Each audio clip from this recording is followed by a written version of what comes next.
বন্ধুরা, আমি সৌরভ নতুন গল্প নিয়ে চলে এসেছি আমার ইউটিউব চ্যানেলে। ভালো লাগলে অবশ্যই লাইক, কমেন্ট করো, শেয়ার করো। গল্পটা হলো হোস্টেল 303 নম্বর রুমের গল্পটা। তাহলে শুরু করছি, চল। একদিন রাত্রিরে আমরা সব বন্ধুরা মিলে আড্ডা মারছিলাম। আড্ডা মারতে মারতে রাত অনেক হয়ে গেছে, সবাই যে যার মতো রুমে চলে গেছে। আমি আমার রুমে শুয়ে পড়েছি লাইটটাই অফ করে।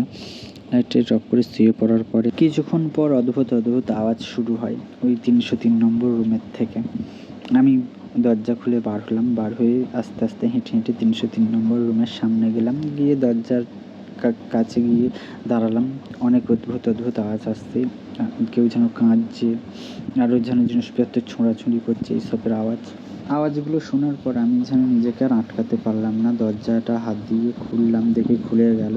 যে দরজাটা সকালবেলা দেখছিলাম তালা দেওয়া, সেই দরজাটা হাত দিয়ে করলাম, খুলে গেল। মানে ভাজানো ছিল দরজাটা।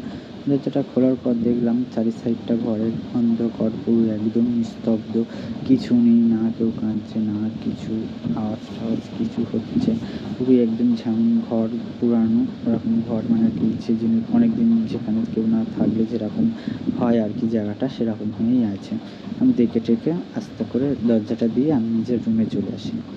রুমে এসে শুয়ে পড়ার পর সকালবেলা ঘুম থেকে উঠে যেন মাথা টাথা যন্ত্রণা করছে, ভালো লাগছে না। তাও উঠলাম, উঠে বিরাজ করে কলেজে চলে গেলাম। গিয়ে যেন অন্য মানুষ কম, যেন নিজের মধ্যেই নেই। আর ভালো লাগছে না, সারাদিন শুধু ওই সব চিন্তা মনে হচ্ছে। কালকে রাতের এগুলো সব বন্ধুদের সঙ্গে শেয়ার করলাম। বন্ধুরা বললো ওগুলো মনের ভুল, তুই স্বপ্ন দেখেছিস হয়তো, এরকম কিছু বলে কাটিয়ে দিল সবাই। তা আমি ওইগুলোই ভাবতে ভাবতে আমার যেন আরও মাথা বেশি যন্ত্রণা করছে, কিছু ভালো লাগে না। কলেজে কাটানোর পর সন্ধ্যা হয়ে গেল। যে যার রুমে চলে গেছে। আজকে আমি আমার রুমে চলে এসেছি। এসে রুমের লাইট জ্বালালাম, জ্বালিয়ে টালিয়ে বসলাম রুমে। বসে টসে এক সাইডে ব্যাগটা রেখে বিছানায় শুয়ে পড়লাম। শুয়ে পড়ে দেখছি লাইট জ্বলছে আর লিপ যে ঘর রুমের।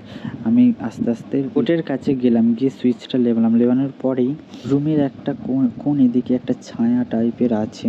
ছায়াটা একটা মেয়ের ছায়া বসে আছে দেখে আমি তো ভয়ে আমি লাইটটা জ্বালালাম। লাইট জ্বালানোর পর দেখি কেউ নেই ওখানে। এবার লাইটটা যেই বন্ধ করলাম, দেখলাম একজন বসে আছে, মাথা নিচু করে বসে আছে। এর কাছে গিয়ে তার গায়ে হাত দিতেই যাবো, দিয়ে আমার বন্ধু ডেকে বলছে, এই দীপঙ্কর, ঘুমিয়ে পড়েছিস নাকি? আমি কাঁপা কাঁপা গলায় বললাম, না রে, ঘুমাইনি। বলে পিছন ঘুরে দেখে সেই ছায়া মূর্তিটা ওখানে আর নেই। বন্ধু রুমে ঢুকে বলছে, অন্ধকারে কি করছিস লাইট বন্ধ করে? আমি তো ঘেমে পুরো জানি।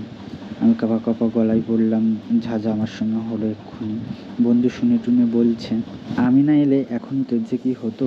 আমি বলছি, কেন? আমার বন্ধু বলছে, ও এর আগেও একজনকে নিয়ে গেছে ওর সঙ্গে করে। আমি বলি, ওটা কে? তারপরে তার গল্প শোনালো। বললাম, এই কলেজেরই তাই নাকি একটা মেয়ে।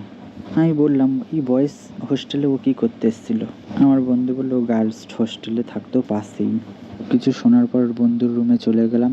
তারপরের দিন সকালবেলা আমি প্রফেসরের সঙ্গে কথা বলে হোস্টেল ছেড়ে দিলাম।